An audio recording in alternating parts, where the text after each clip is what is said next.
Richard Ottum, United States Army, 2005 to 2013.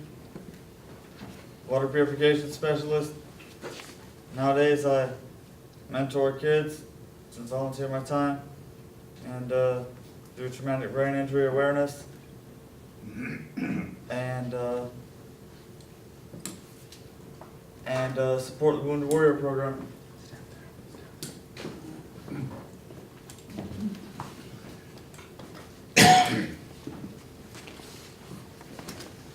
Game breaker.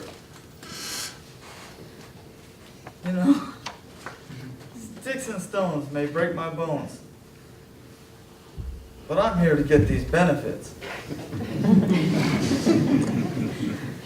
Speaking of benefits, one time I went to the Air Force recruiter's office in Lakeland, Florida. To my surprise, not a single soul was in there. A bright orange piece of construction paper taped to the poorly taped to the inside of the glass front door read "closed" in black Sharpie. I'm not the smartest man in the world, but I can't understand how the United States Air Force is closed when we're at war with two different countries,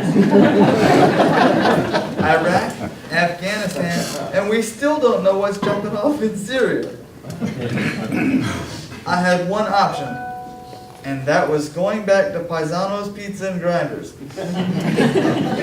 On my way back to my sun-baked black and blue 88 Tempo that my aunt gave to me, an ogre-looking giant army recruiter dashed out of his office, waving me down and said to me, "What do you want to do with your life? I saw you looking into the Air Force office. If you let me tell you what the United States Army can do for a man like you, we can talk it over, we can discuss this over lunch, and I'll buy. We can take my car." That sounded like sheer genius to me at the time. He told me to wait in his office while he got gas for the G-Jet. I waited in his office.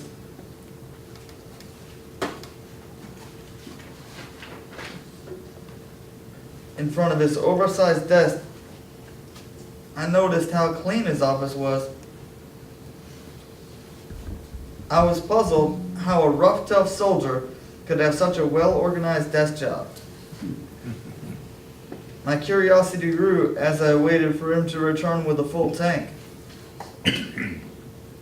My Tempo, the Bruise, as it's known to me, has only seen 3/4 of a tank on its best days.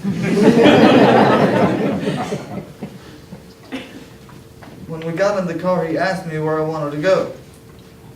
I told him I'm not familiar with this side of town. What would he recommend? He said, "I have a great idea. Let's go to a brand new place." I asked him, "What is it?" He responded, "You'll like it." "Why you asking so many questions?" He said, "Get in the G-Jet" with a serious voice. I walked over towards the back door and he chuckled, telling me to get in the front. I walked to the locked front door and he chuckled some more while unlocking the door. He was like, "Get in, man." The 93.3 FLZ top pop hit radio was playing through the stereo at a very loud decibel level. That was my least favorite station to listen to, yet I suffered through it because I'm here for those benefits. And lunch was long overdue.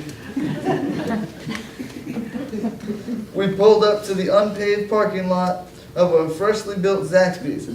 No logos on the building yet. We get out of the car. As I try to stand, I slipped on the rocks a little.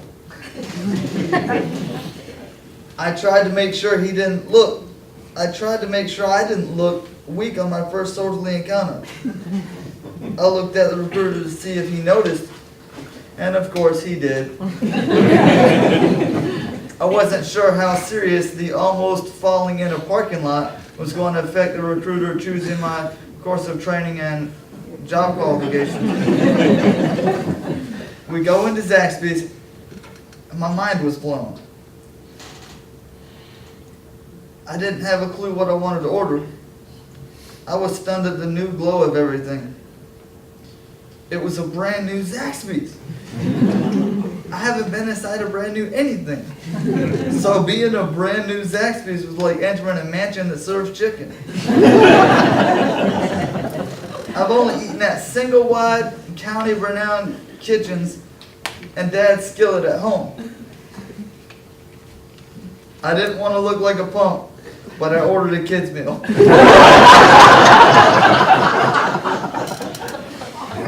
I figured I'd order that to save him some money and increase my odds of better job qualification. He told me to go find a seat for us. I chose a seat right in the middle. That's where the open seats were. He had to sit in a special place with his back against the wall so he could see the entrance and exit. I thought it was an invisible war wound. You know, the kind of thing that lingers in your head long after the war is over. He asked, "Why didn't you go to college? You seem like a smart man." I replied, "I tried college for a couple of weeks and it wasn't for me. Plus, the financial endeavor was way beyond my tax bracket." I asked him, "How did you get to where you are in the Army?" He replied, "I started out as a light wheel mechanic, then through re-enlisting enough times I was offered a change of job as recruiting duty. My confusion increased greatly inside my frail 19-year-old mind. I didn't have a clue of how promotion, time of service, and job training all worked.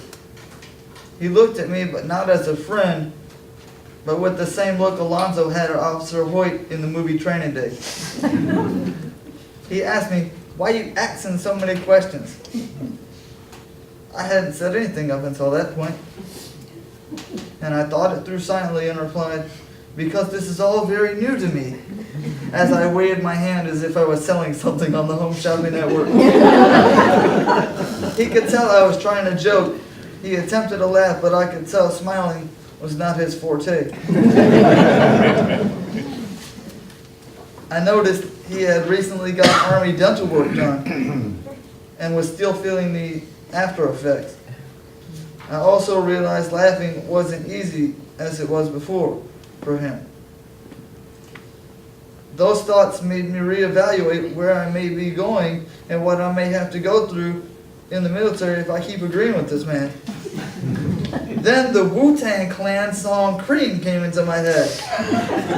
Get that money, dollar, dollar bills, y'all.